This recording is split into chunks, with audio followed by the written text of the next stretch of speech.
லாபம்ல தாக முடியல, ஏங்கி முட்டு விட முடியல. நானும் எங்கெங்கே வாய்த்தே பார்த்து நிற்கவே இல்லை. ஏகப்பட்ட காசு அதை பண்ணி விட்ட கோடி ரூபா தலை பண்ணி விட்டு நிற்கவே இல்லை. அப்புறம் பெரியவர் வந்தார். ஐயா லாபம் வழியே நெஞ்சு வழி நிற்க மாட்டேதா என்னைய கொடுத்து கேட்டேன். அவர் சொன்னார், அதை வீணா போனவன நேராக நாகப்பட்டினம் போய் ஒரு 50 ரூபாய் கரடு வாங்கினார்.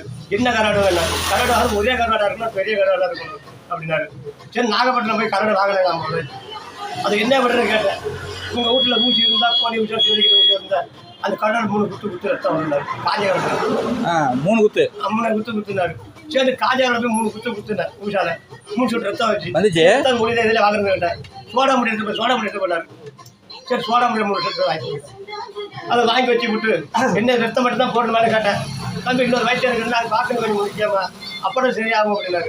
என்னையா அப்படின்னா ராத்திரியில் கிடைக்கிற கொசு, அந்த கொசு நீரில் 3 சொட்டு எடுத்துக்கிட்டாரு. பகல கடிக்கிற கொசுல இருக்க பெரிய கொசு அதில் இருக்காது. அது